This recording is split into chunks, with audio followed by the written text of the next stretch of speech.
Welcome back to जागो लाहौर। जनाब, segment है हमारा ये तालीम और तरबियत के हवाले से, जिसमें हमने बात करनी है बच्चों और नौजवान नस्ल के ब्रॉटअप के हवाले से कि उसको कैसे किया जाए। सब वालिदैन ही ना अपने बच्चों से बेइंतहा मोहब्बत करते हैं और अक्सर वालिदैन इस मोहब्बत में तमाम हदें पार कर जाते हैं और बच्चों की हर बात मानते हैं। और फिर एक वक्त ऐसा भी आता है हमारी ज़िंदगी में कि बच्चा ज़िद पर आ जाता है और वालिदैन मजबूर होकर रह जाते हैं उसके सामने, और ये मसला अपना हर घर का मसला बनता जा रहा है। और बेशतर वालिदैन इस सवाल के मुतलाशी नज़र आते हैं कि बच्चों की परवरिश और तालीम और तरबियत किस तरह से करें कि वो कल बड़े होकर मुआशरे में एक ज़िम्मेदार फ़र्द की हैसियत से अपनी ज़िंदगी गुजार सकें, और बच्चों को बिगड़ने से कैसे बचाया जाए। और इस मामले में बच्चों के साथ साथ वालिदैन का भी मेरे ख्याल से एक किरदार बहुत अहमियत का हामिल होता है, क्योंकि अक्सर वालिदैन बच्चों की तरबियत करते वक्त ना कुछ गलतियां ऐसी कर जाते हैं जो बच्चों की ज़हनी और नफ्सियाती सेहत पर मुज़र असरात मुरतब करती है, और जिससे उनकी जो तख्लीकी सलाहियतें हैं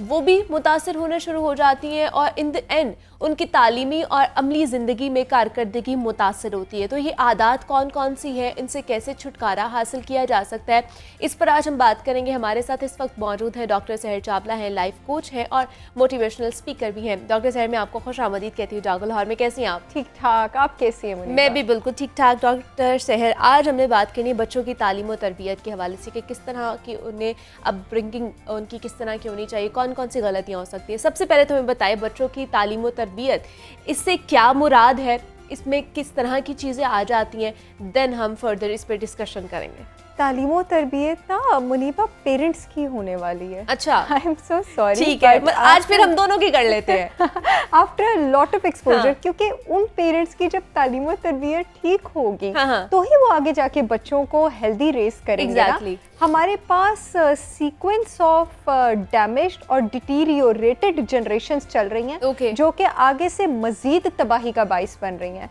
मेरे पास अक्सर जब पेरेंट्स काउंसलिंग के लिए अपने बच्चों के साथ आते हैं और मुझे कहते हैं कि नहीं ये मानता नहीं है, ये टैंट्रम थ्रो करता है। मैं यहाँ पर उन बच्चों की बात नहीं करी जो किसी बायोलॉजिकल या मेडिकल सिंड्रोम या डिजीज़ का शिकार है, जो अपनी बीमारी की वजह से ऐसे बिहेव करते हैं। मैं उन बच्चों की बात कर रही हूँ जो कि आपके गलत तरीकों का नतीजा है। ठीक है, तो मैं उनको सिर्फ एक सवाल पूछती हूँ कि मुझे बताएं, क्या पेट से निकलते ही इसने इस चीज़ के लिए जिद करना शुरू कर दी थी?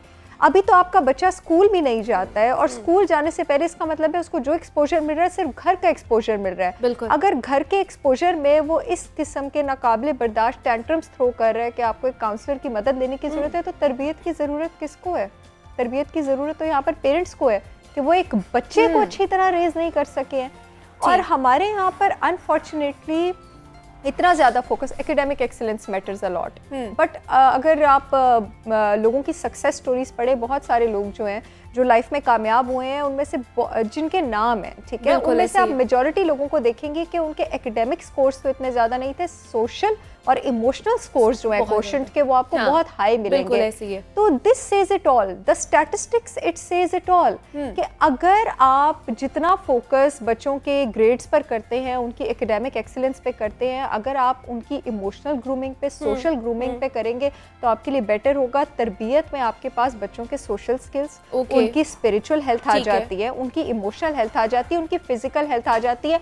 हमारे यहाँ पे तो अनफॉर्चुनेटली पेरेंट्स जो हैं वो अपने बच्चों को फिजिकल हेल्थ का भी ख्याल रखना नहीं सिखा पाते हैं। डॉक्टर सर, सॉरी मैं आपको इंटरप्ट कर रही हूँ इस चीज़ में, लेकिन क्या हम लोग ये समझते हैं कि तरबियत में ये सारे फैक्टर्स आते हैं? क्योंकि हमें लगता है, हमारे वालिदैन समझते हैं कि अगर हमने तालीम और तरबियत का नाम दिया है एक चीज़ को, तो हम अच्छे स्कूल में बच्चों को पढ़ा रहे हैं, तो इसका मतलब हम लोग उनकी बुनियादी ज़रूरत पूरी कर रहे हैं। अगर हम उन्हें ब्रांडेड कपड़े पहना रहे हैं, अच्छा फूड खिला रहे हैं, तो इसका मतलब हम उनकी बुनियादी ज़रूरियात पूरी कर रहे हैं। क्या ये चीज़ें आती हैं उसके अंदर? सो राइट, आप देखेंगी अक्सर इवन के माएँ भी आपको ये कहती नजर आएंगी कि तुम्हारा बाप जो है तुम्हें खाली कमा के देता है, वो और क्या करे, इसके अलावा उसका और कोई काम नहीं है। यानी कमाने के बाद उसके साथ जो मर्जी हो, बाप का बच्चे से कोई लेना देना नहीं है। I know so many parents जिनको ये नहीं पता कि उनका बेटा या बेटी किस क्लास में पढ़ते हैं, जिनको ये भी नहीं पता कि वो अक्सर समझते हैं उनका बेटा 12 साल का है, 9 साल का है, उनको ये भी नहीं पता होता। और ये खास करके मैं वालिद हजरात के, ज़ाहिर है उनको बाहर की भी जिम्मेदारियाँ देखनी पड़ती है, लेकिन उसका ये मतलब तो नहीं है कि आप उनकी तरबियत से बिल्कुल अलग हो जाएं, कि आपने उनके साथ बॉन्डिंग नहीं बनानी है, क्या आपने उनको माशरे में उठने बैठने का तरीका नहीं बताना, आपने उनको सोशल स्किल्स नहीं बताने हैं। तो तरबियत बेटर करना तो बाद में आता है। पहले ये कि तरबियत कौन से माँ बाप बेटर कर सकते हैं? तरबियत वो माँ बाप बेटर कर सकते हैं जो औलाद के साथ बॉन्डिंग बनाने में कामयाब हो जाते हैं, और एक हेल्दी बॉन्ड और औलाद के साथ आप हेल्दी बॉन्ड तो तब बनाएंगे ना जब आप खुद यहाँ पर डिजीज्ड नहीं होंगे। अगर आप खुद मेंटली डिजीज्ड होंगे तो आप ट्रॉमा ही ट्रांसफर करेंगे, आप ट्रेजर ट्रांसफर नहीं करेंगे। exactly. सबसे पहले तो मैं उन सब लोगों को जिनके अपने नफ्सियाती या सोशल या साइकोलॉजिकल मसले, खुदा के वास्ते अपना दिमागी इलाज पहले करवाइए और उसके बाद माँ बाप बनने की कोशिश कीजिए। ठीक है, क्योंकि खुद भी आप डिजीज्ड होते हैं और आगे जाके बच्चों की जिंदगी को भी आप अजाब में डालते हैं, उनको भी। तो make sure that you are mentally healthy and then please opt for marriage and then please opt for having children. Otherwise kindly आपको कोई हक नहीं है कि आप आगे जो इस दुनिया में आया भी नहीं है उसको दुनिया में लाएं भी और उसकी ज़िंदगी भी तबाह करें, उसको इमोशनली भी तबाह करें। और प्लीज़ इस बात पर ध्यान दें कि human is a social animal. बहुत सारे पेरेंट्स को मैंने देखा है कि वो अपने बच्चों को एकेडमिकली आगे ले जाने के लिए, उनकी प्रोग्रेस के लिए इतने ज़्यादा पागल हो जाते हैं, इतने ज़्यादा फिनिकी हो जाते हैं कि वो उनको सोशल स्किल्स उनकी डेवलप नहीं होने देते। ऐसे बच्चों में आपको कॉन्फिडेंस की कमी बहुत ज़्यादा नजर आएगी। ऐसे बच्चों को पता ही नहीं है कि अगर मैंने कहीं पर बैठना है तो मेरी बॉडी लैंग्वेज क्या होनी चाहिए, मुझे बात कैसी करनी चाहिए। और यकीन करें वो सारी माएँ जो मेहमानों के घर जाके अपने बच्चों को आंखें दिखाती हैं कि खाना मत लो, stop doing this, this is not a healthy behaviour. You are crashing your child's confidence. आप क्या, आपका बच्चा खुद डिसाइड कर सकता है। आप अपने बच्चे को बल्कि बताएं कि जब तुमने कहीं जाना है तुमने सबको वार्मली ग्रीट करना है, उसको बताएं उसने क्या पिक करना है, क्या चूज नहीं करना। क्यों? आपको अपनी तरबियत पे भरोसा नहीं है कि आपके बच्चा अगले की प्लेटें तोड़ देगा क्या? अपने बच्चे को एज एन इंडिविजुअल खुद अगले के साथ इंटरेक्ट करने दे। एक तो मुझे ये नॉर्म कितना बुरा लगता है ना कि दिखाएगी कि let your child decide that by yourself. और उसके बाद फिर एक और चीज़, हमारे यहाँ पे ना पेरेंट्स हेल्दी बैरियर्स जो है उसको भी मेंटेन नहीं कर पाते। अच्छा। आपका जो देखें जो सबमिशन का रिश्ता है ना, यानी खुद को सौंप देना, वो सिर्फ खालिक और मखलूक के बीच होता है। अपने बच्चों से सबमिशन डिमांड ना करें just because they are a part of your flesh. I know they are a part of your flesh, वो आपके जिस्म का हिस्सा है, आपकी रूह का हिस्सा है, आपने बहुत मेहनत की है उनके साथ, लेकिन उसका मतलब ये नहीं है कि अब वो अपना आप आपको सौंप दें।